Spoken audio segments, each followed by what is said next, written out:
future, and its name is MARKO. Welcome back, everybody, to Hoot Loot, a Hoot Entertainment production. This is the place where you come to be informed, be amused, but never be misled. The place that's called the Fact Zone. Same fact time, same fact channel. Today is May 19th, 2022, and today's show is called The Ark of Rotten Wood. Are we close to a bottom? And I know we're not going to make any friends with today's show, but we're all about the facts and let you decide what you want to think. We're just going to lay it out there. We have no agenda, and with that, we'd love to see you back again. We'll be right back in a flash with the charts. All right, welcome back. We're going to start with a picture from 50,000 feet. This is the trade balance, which last month was negative 90 billion a month, and yet the dollar keeps going up. Now that's really weird. Now it's gone to 110 billion per month negative. That's 1.5 trillion a year. That's a major drag on the economy, and that's why we're going to see a recession. If we're not already in one, we're going to have one. And it's going to be deep. It's going to be long. It's going to be really crummy. But you want to know the truth. We're going to tell it to you when we continue. All right, so we're going to go to the canaries in a coal mine, as I call them, because they're indicative of hot money, dumb money, stupid money, chasing dumb ideas. All right, now, before we had a different lineup, but now we've dressed it down to the really core center. Let's start with Bitcoin. Bitcoin, Bitcoin, Bitcoin. That's all anybody wants to hear. Bitcoin. Cryptos, cryptos, cryptos. Foaming at the mouth. Crypto zombies everywhere. Want to bite me. I just don't get it. Hackers, scammers, celebrity shills, misinformation, misrepresentation, a company that doesn't exist, an entity that's only a password, and people pay $50,000 for it, or $25,000, wherever it's at. Anyway, Bitcoin is the center of the scam universe. Follow the story. We'll show you why. All right, this is the ARK Innovation, which kind of sponsored the title, of the Ark of Rotten Wood. It's also a little nasty comment at Kathy Wood, though really not intended to be nasty. It was just whatever went with wood is what I chose. But ARK Innovation is probably the flagship of stupid stocks. Now, let me tell you what I mean by a stupid stock. A stupid stock only becomes stupid when it's really overvalued, okay? And it's just a concept, an idea, and people ascribe all kinds of value to it. You can be a normal company and become a stupid stock like Disney did when it went into streaming. And all of a sudden the value jumped by like 50% and it became a stupid stock for a little while. Now it's back down again. So sometimes you can go from back to stupid stock and back and forth, but she specializes in stupid stocks in her portfolio. She has 140 positions. We're going to show you some of them. And look at that, a big round trip, and you can't defend that. Especially when you look at this. This is a twin of ARK, a correlation of 99%. This is the Renaissance IPO ETF. Same thing, round trip, way up with stupid stocks, but not the same ones. That's what's really wild. They're correlated almost perfectly, and yet they have different stocks in them. But they're all stupid. That's the thing that keeps them together. They invest in stupid stocks. So, like, for example, the hamburger taxi, DoorDash, that's a stupid stock. Who would have thought a hamburger taxi would be worth a lot of money? Who would have thunk it? All right, so anyway, Renaissance IPO, a twin of ARK. This is passively managed. Hers is actively managed. What's the difference? Does she have any skill?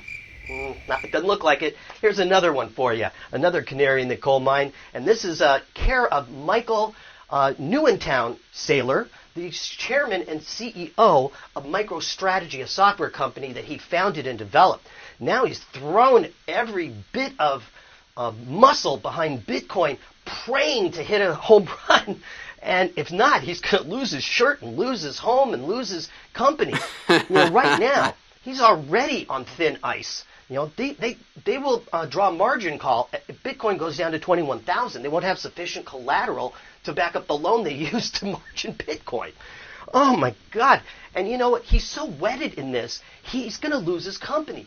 That's why I'm telling you, it's important to have someone manage your money with a good EQ as well as a good IQ. This guy's EQ is off the charts bad, or he thinks Bitcoin is his long lost child. He would never live without it. Well, he's going to have to. Someone's going to take it from him.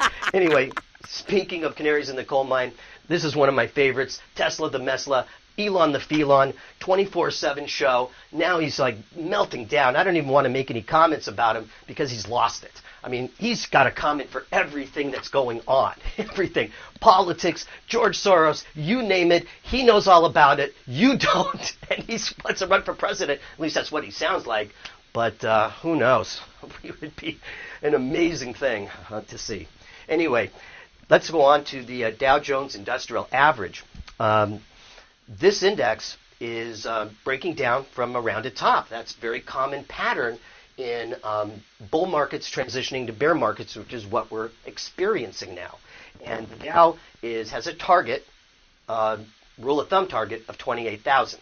That's by taking the distance from the dome to the horizontal line and then multiplying it again, and that's your target. So that comes out to 28,000. That's where we think we'll see the Dow go down to. We'll see. It may not be the ultimate bottom, but it should be some kind of bottom. We'll see. All right, the Nasdaq 100, 5 years weekly. This is the first one we dinged way back in January. And look at that. We were right. And this thing is going down to 9,500 or so. Still got a lot of place to go. And the thing is, it's going to be out of those big cap stocks, not out of these stupid stocks, because they don't have that much to lose anymore. They're all down like 85, 90%. So, it's got to be out of the big cap stocks that are just now breaking down. All right, the S&P 500, another one that's breaking down out of a rounded top. Again, same pattern, same kind of price action, and it's got a target of 3,600.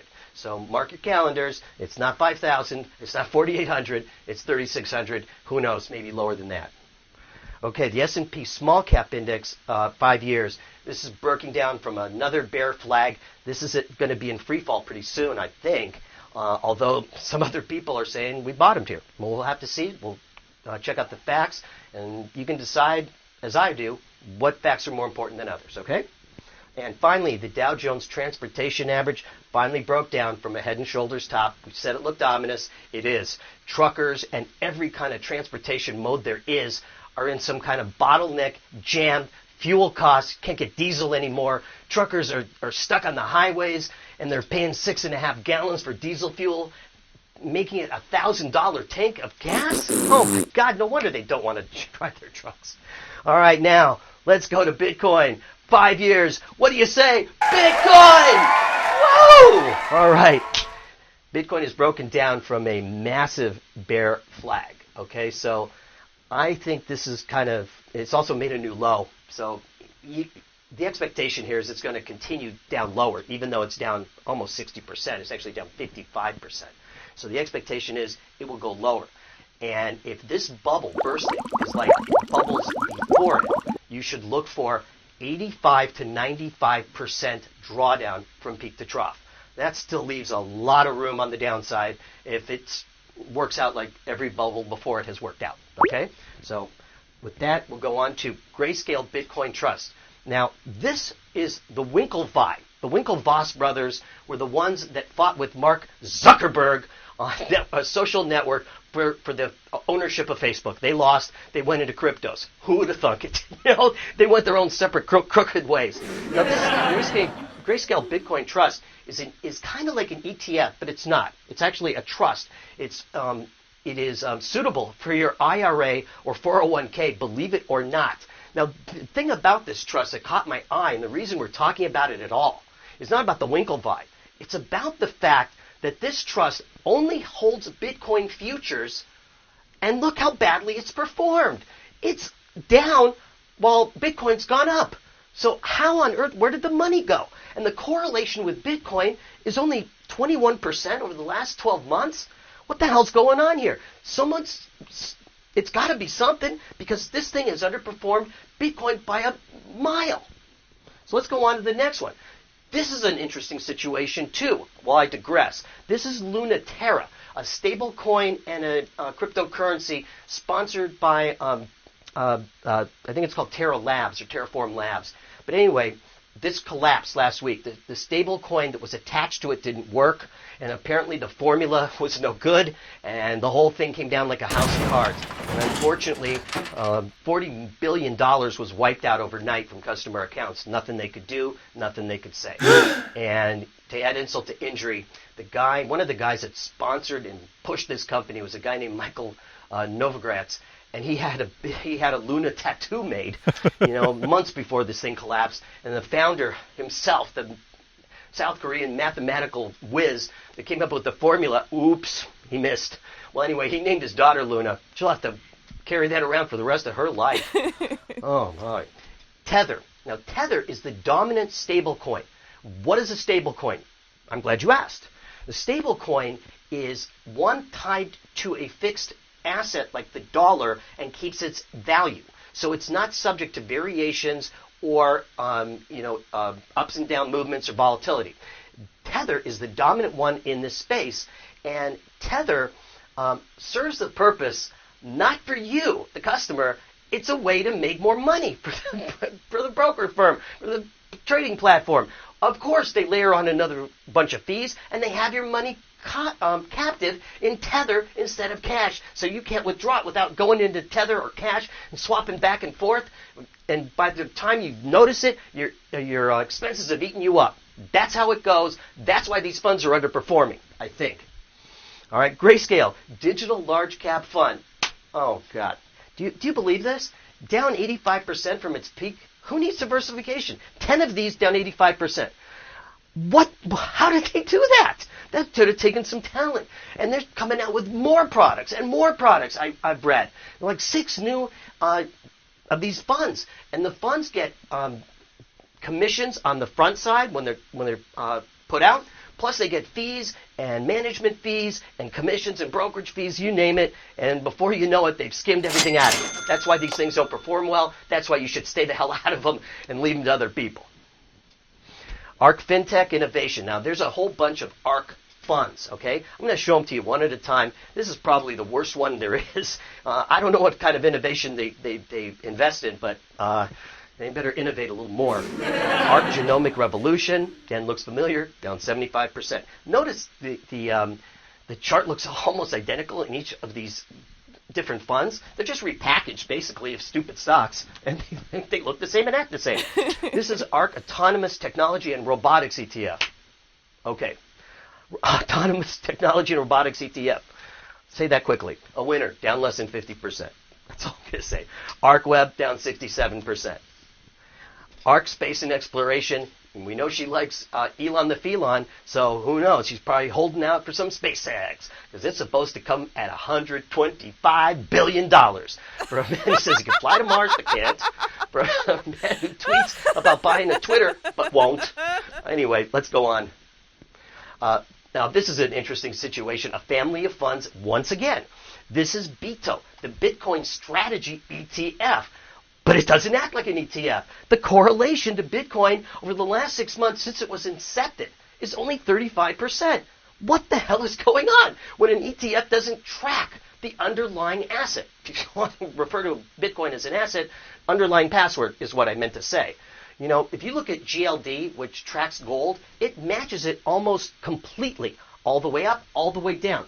These are digressing. These are diverging. Something's going on here. It's not good. It's not going to benefit you. That's for damn sure. All right, Bitwise Crypto Innovators ETF. Where'd they get the name Bitwise? This looks really dumb to me right here, okay? Now, these guys, I have to admit something to you. I was watching CNBC, and, I know, cable news, financial cable news, at least that's a little bit better. And, I had to take a couple aspirins for the headache I got, and it reminded me of Law and Order SVU when the defense attorney is going to say, my client pleads not guilty. He was watching too much cable news. That's why he was mentally insane temporarily. Anyway, Bitwise is hardly wise. Oh, look at that. I mean, how can you do worse than that? And all the Bit company type holdings, they all have no correlation to Bitcoin at all. 35% was the max. They went down from there. Okay, that was Global Blockchain. This is another one, Bitwise 10 Crypto Index Fund. And this is the commercial I saw. A guy is listening to his financial advisor, and he's at a fancy restaurant. He looks at the menu, and it says Bitwise 10 Crypto Index Funds. And he says, I'll take it. But he didn't see this chart, did he? No. He didn't know all the crap that's going on, did he? No. He probably had to pay for his own lunch, too, and his advisor's lunch. That's the way it works on Wall Street. Okay, Ethereum. Now we're going to go on to, the other dominant crypto, although I'm not quite sure why, because it's not even a limited supply of these. They can print 18 million tokens a year. And at $2,000, even though it was 3,000, still a lot of dough that they can raise without doing a thing. So this one is also broken down, and this thing is probably one of the last stand to go. And unfortunately, we cannot determine its value because we don't know what the hell it does or what the hell it is. It's just, And here's Ethereum, 5 years weekly. This is also broken down from a huge head and shoulders. I think it's over for these cryptos. I think it's over. We already buried them, gave them a funeral. Now we're going to dissect them and let you show what shows up in the coroner's report. All right, so we're going to go on here. Bitcoin 5 years cash weeklies, altcoins. They all suck.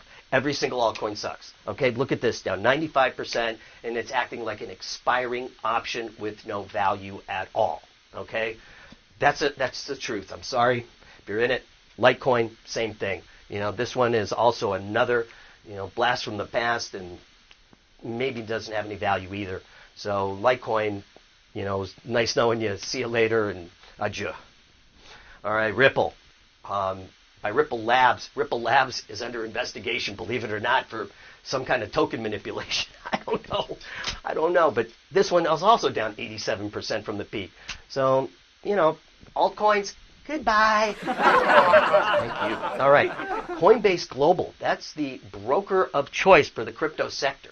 And it was at a horrible earnings report, reported down like losing 430 million in the quarter, and it had it was down 20% or 19% in monthly users or gamblers. These are gamblers. Nobody's a real user. They're just gambling their money and hoping to make money on it and hoping to get some commissions from their friends and scam their friends, and horrible. Anyway, the other problem with Coinbase is that if you have your money in their custody, it's commingled with other customers' money. So it's not protected by the FDIC or the SIPC like banks and brokerage firms do. So be careful that you can get your money back. Robinhood Markets, oh man, this is just, I don't even want to talk about it. This company takes from the poor, gives to the rich. It's Robinhood. All right, Block, formerly known as Square D, another stupid stock tied to Bitcoin. It's correlated very highly with Bitcoin too, and it's in ARK's portfolio. It's all there, and they all love each other to death. Anyway, Riot Blockchain. Boy, this is a riot, isn't it? A hoot, not a riot, maybe a riot, not a hoot. But this is correlated with ARK in excess of 90%. And look at that, it's down to the mat. Boy, by riot. Blink Charging Company. On the blink, this keeps going down. It's part of that EV type of hoax thing that's going on, where all of a sudden EVs have become the rage, even though there is no electric power to be had. The Texas grid is gridlocked by now, and the Bitcoin miners are using all the electricity available to them. So right now, we have a problem with our electric grid. Forget about those cars. You're going to wait forever to get them filled up with electricity. You're going to have to queue. You're going to have to pay more, and that's the way it goes in a capitalistic system. DraftKings is another one of the ARK stocks. This is gambling on online gambling. Okay, this is down 90%, and I don't see any investment merit in it at all, even though it's someone's favorite stock, I hear. The Lucid Group is, despite a 70% loss, market cap still 30 billion. Why is it stupid stock? It's a EV company for one, and even though it may be a great company with great management and great people and a great idea, they have constraints that are putting a big headwind. Management here has got its mission cut out for it. Let me say that. If they can pull this off and justify the value, I'll be the first to say I was wrong about them. Here's my hat, and I salute you, Lucid. Okay? Now, Nikola is another company in that EV space that we hear about all the time, because everybody wants electric cars. I don't really want one at all, actually. But Nikola, here it's down, trolling the lows. It just sold produced their first electronic truck. I don't know if it's going to be around long enough to produce many more. it's not going to be up to scale. We'll see. But this thing is crawling around the bottom. All right. So Palantir Technologies. This is a software company founded by Peter Palantir of Palantir Technologies. He also referred to Warren Buffett as a sociopathic grandpa, urging Buffett to get on the train. Really? And he's apparently a crony of Elon the Felon, too. So these guys stick together, and whether they're Democrats or Republicans, I don't care. They just want to con you out of your money. Rivian Automotive, owned 10% by Ford, but Ford wanted to get into this space, and yet they're selling Rivian stock. I wonder why. They've already sold about 15 million. Well, it's a stupid stock, I got to admit that. So good they sold it, because it was down like 85% before the lockup ended, and they could sell. All right, Best Buy, the retail sector got a bloodbath last week. This is Best Buy, the big box company, retailer. They got creamed, even though they had no earnings to report. They got creamed because everybody else that did said what the climate was so bad that, well, you'll see. Costco, this was the biggest loser of all the retail stocks and the biggest loss on the Dow. More than 50 points in one day? That's Costco. And they're telling us that the consumer's dead, the freight and costs are going up, the profit margins are going down, and everything doesn't look so good in retail land. The consumer's tapped out, and now he's going to struggle to get the next meal. Home Depot. This is the company where you go to do it yourself, and they're still struggling. But, the whole home sector is doing terribly now. Homes are piling up. Affordability is bad. Home Depot, retailer in the home building sector, not a good place to be. So neither was Target. Look at that gap. That was another 25% in a day. That was like the biggest loss in Target history. And they overshot the Target, if you ask me. But they also had a huge earnings miss because their profit margins were crimped by inflation and its effects. They couldn't pass on prices like they thought they could. And the outlook doesn't look very good from here. And that's a huge reversal from the last time this company reported. Walmart also. Walmart shoppers have bailed. Look at that. This was one of the bulk places like Costco that was holding up. And now Walmart had a huge earnings miss. Walmart shoppers, come back. Come back to us. All right. This is the CRB Index, Commodity Research Bureau, the key gauge of inflation.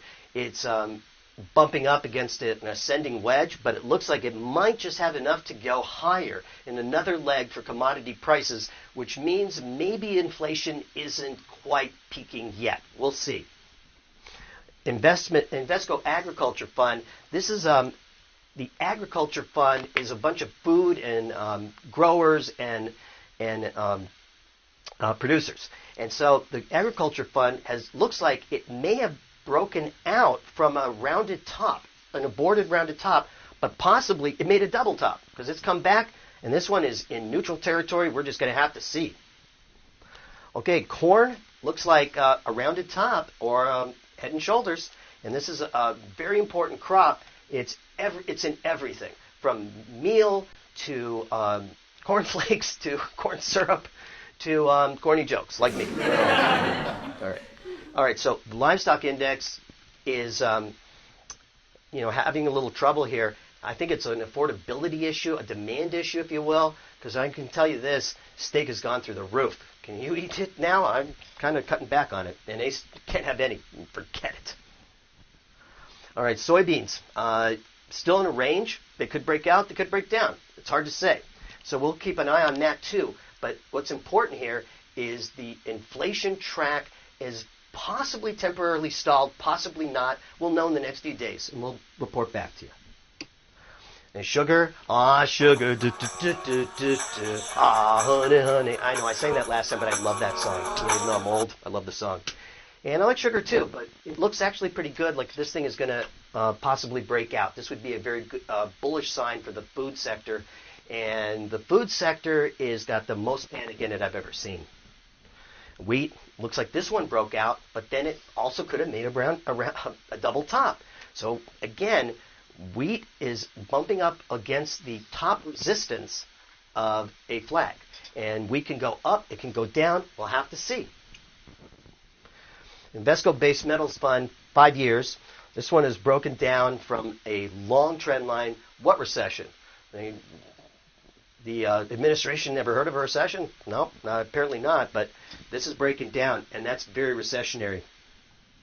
Silver, 5 years weekly. High-O silver, not. I don't think so. This is one to avoid for right now, but there's going to be a time when precious metals will shine again. Believe me when I tell you, because I'm still haven't given up on them. It's just not the right time at this time. So let's let everything settle, stay in cash, stay defensive, and we'll let you know when silver's about to blow. Gold, 5 years weekly, also in a void, though it had a good day today, kind of bounced back into the zone. So, maybe this thing held at the support line. I don't know. Everything is kind of on the edge. Copper miners broke down, bounced back up. A recession or not? We don't know until they finally decide. I'm going to say yes, but these things are still got a little life in them. So we'll continue on to monitor. Crude oil, that's the issue of the day. Crude oil has been basically coming down a little bit, even though supposedly the supply is constrained. The inventories are building a little bit. And so we're not sure if crude oil is going to go off into the stratosphere yet. Gasoline monthly, a new high for the last week. We're at the highest level in 15 years. The last time we were there was 2008. You know what happened that year in 2009. Not good. Not a fun time to be around. Nat gas looks like a head and shoulders top. It's maybe breaking down. It may not be. We'll just have to see. Again, everything's kind of in a holding pattern pending further information. Apple Inc., the last of the big boys to puke. Finally, this was holding up like a great company that Apple is. This is not a stupid stock by any means, by the way. I want to separate Apple and some of the other issues I'm going to show you. They're not stupid stocks, okay? This is actually an overvalued slightly company, but it's still a pretty good company at that. Amazon, this is breaking down quite rapidly. It's got the retail and the online, and things are slowing down everywhere for this company. So it'll be challenging to see if they can make it through the next recession or how well they can hold up. Meta Platforms, the holding company for Disgracebook, Instascam, and what's crap? A scammer's paradise, as long as you don't disagree with Mark Zuckerberg's fact checkers, non-existent fact checkers. That's what you're going to get. Just don't disagree with his liberal point of view, because he's so good. He's such a cool guy that he lays out the welcome mat for all the scammers. And you know what? Ever since Bitcoin and the crypto sector started to take it on the chin, I haven't heard, do you have WhatsApp? In 2 days! No WhatsApp in 2 days! Woo! I finally can cheer. No WhatsApp! All right, with that, we'll go on to the next one. Thank you, Ace.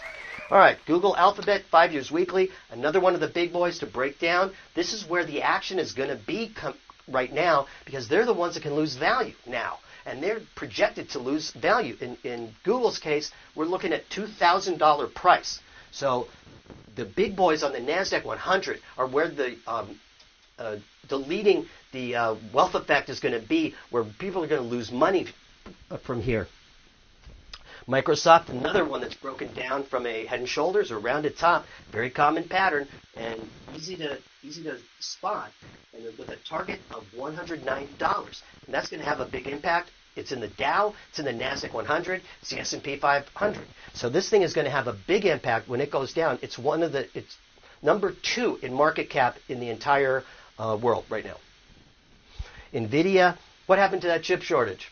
Well, Nvidia's got a great chip, but I don't know. All the chips are coming down. Let the chips fall, I guess. And Nvidia, it looks like it's going further. The U.S. dollar. Now this is the puzzle. A rising dollar, so that makes exports more expensive, makes imports less expensive, raising that trade balance, that negative trade gap you saw at the beginning part of this show. And that's why the trade balance has grown and grown. It also reduces profits for multinationals. They have to convert local profits into our currency, and that happens at a loss when you have a rising dollar, and creates a $1.5 trillion drag on the economy, the balance of trade, that is. Now, on to inflation. 0 to 5 year Treasury inflation-protected securities, possibly around a top. This thing hasn't gone up in a little while. So we're keeping an eye on it. And this is the Vanguard short-term inflation-protected securities, a different company, different securities, but the same kind of picture. Looks like a rounded top, but it hasn't broken down yet, so let's not declare victory yet. Treasury inflation-protected securities, now these are actually more significant than the other two. These have broken down. They're telling us that inflation has possibly peaked, or at least is starting to slow its trajectory. Okay, that's the important thing, is it's slowing down its trajectory, its rate of speed up.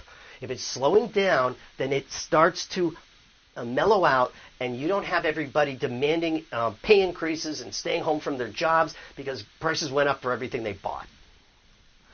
3-month U.S. Treasury bills, now the Fed is starting to act tough. I don't know if they have the guts to do it because the economy is looking really bad, and they have a bunch of rate increases on the table. They want to go to 3.25%. Do you know what happens at 3.25%?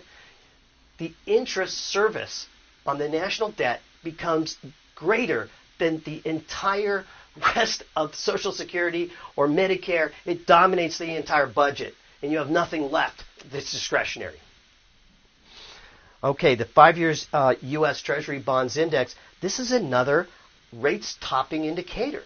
I mean, the last few days, 5 years and under have started to come in. So have 30 years and 10 years. The yield curve is flattening a little bit, but the interest rates are all coming in. And that's a departure. Now, finally, this is the reason we say, no, are we close to a bottom? Volatility is currently at about 29 or 30. All right? Now, we've had 2 spikes above 85, 2008, 2020. They both marked major bottoms. So to get to a bottom that's really more substantial, we'll have to burst volatility at least 50 or 60, because otherwise it hasn't washed out everybody, and we need a washout. We don't need to just grind and grind lower, because that's what we're doing. That's what we're going to keep doing as long as people keep buying the dips and putting money into that rotting ARK wood fund. And with that, I hope you've loved today's show. We love presenting it to you. Please like and subscribe, and we'll see you next time. Thanks a lot for being here. Bye.